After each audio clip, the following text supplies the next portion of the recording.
Now, the point of today's meeting, held inside the newly renovated City Council chambers, was for Multnomah County leaders to present a progress report on the homelessness response plan. Data from the end of last year is finalized, so much of their data was for all of 2024, mainly outlining sheltering goals. City and county commissioners had 2 minutes each to share their opinions and ask questions. Another point of the meeting was for the new City Council to let the county know if they share the same priorities when it comes to addressing this crisis. Now, one of the most important players in all of this, County Chair Jessica Vega Peterson. She was there today, giving us some unfulfilling yet expected talking points. That is going to take, conversations in both the short term and in the long term, and conversations with our sister counties. So I've appreciated the conversations I've already had, and we need to be working together and in partnership for doing that. So I'm looking forward to the ongoing conversations. What I'm really hoping that we can do today is start the conversation about our shared priorities. Okay, so lots of conversations. Great. But let's get into today's presentation. It's 27 pages long and outlines what are called key performance indicators, or KPIs, things the county is labeling as important and what they're using to measure success. Now, stick with me here. I know this may seem dry right now, but juicy stuff is coming. Before we can get to that, we have to dig into the data. So I'm going to show you 3 graphs. Each illustrate some of the major takeaways from the report. And then we'll hear from counselors and commissioners. Okay, here we go. First, the county report shows they sheltered or housed more than 11,000 people in all of 2024. That's the tallest bar on this graph. That number is more than halfway to the county's goal of getting more than 18,000 people off the streets by the end of this year. Can they actually achieve that? Well, that was a key point of discussion, along with how much it will cost, given the current budget shortfalls both the county and the city are facing. Here's District 3 Councilor Angelita Murillo, who represents much of Southeast Portland. Something that I see a lot in these presentations is that some of the costs for having people in shelter spaces, when I calculate it out per day, per month, it seems to be a little bit over $3,000 or more than that sometimes. And when I think about the average cost of a 1-bedroom apartment in Portland being $1,700 a month, it just makes me curious about how we are I'm taking your lead already, about how we should be investing these dollars in the best way possible. So the second graph is how many people are leaving shelter for permanent housing. Take a look at the dark blue bar on the far right. The county reports more than 1,200 people left shelter for housing, which is great, but that number represents only 20% of everyone who left shelter. So only 1 in 5 people who are in shelter are actually going to permanent housing. The county's goal is double that. As for the other 80% of people who did not go into permanent housing, the county says they don't know where they went. I say, based on my reporting, they're likely back out on the streets. City councilors say they need more specifics. And if these percentages make you pause or don't mean anything to you at all, don't feel bad. You're not alone. Saying 20% people exited shelter to permanent housing, I don't know what those numbers are. So I'm having a really hard time grasping these. What we got here today is just a presentation on our shelter system, not on the entire ecosystem of housing. And so in order for me to give you direction, I need to see the entire ecosystem of what's being spent. And the data shows that we only had 20% exit from shelter to housing. So really answering that question is why are we so far off the target? Okay, so a lot of questions there. Now, the third graph is focused on what the county calls priority populations. The gray lines here are the baseline or the goal, and the dark blue lines are how they performed towards those goals. The county got more than 2,400 Black, African American, or African people sheltered or housed last year, but did not meet their goal. It was the only metric on this graph where the goal was not met or surpassed. What's the percentage of African American, and Black, so that I know exactly, so that we can pull the numbers? And the reason why I asked you this, if this is a priority group of folks that you want to help, you did not give it a number. You did give the LGBTQ community a specific number to hit. And actually the Black and African Americans were the ones that needed more attention. So I would like you to give it a number. Seeing it persist today is frustrating.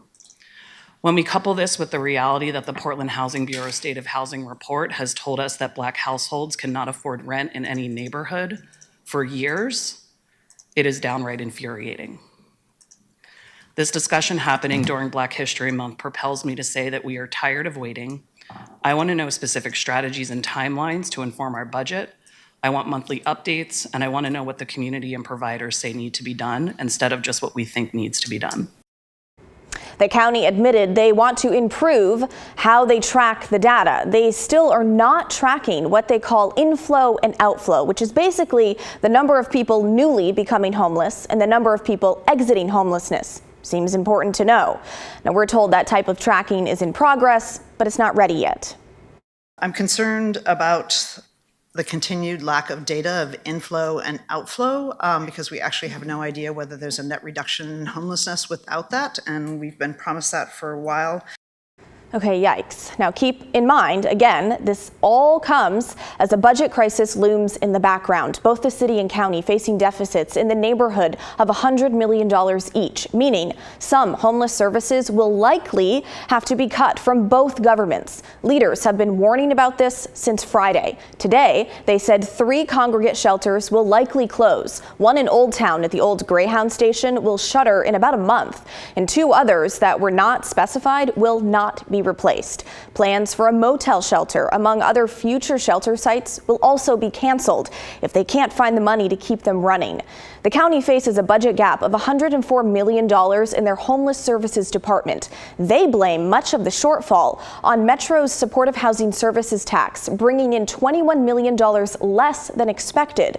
So they're asking Metro, the governor, and neighboring counties to pitch in. We've covered this extensively over the past few days, and today, some county and city councilors suggested a real novel concept.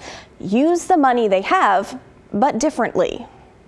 We are not currently leveraging funds that we could be leveraging. And so one of my primary goals is to look at opportunities to leverage Medicaid dollars for things like Portland Street Response, as well as for our housing work.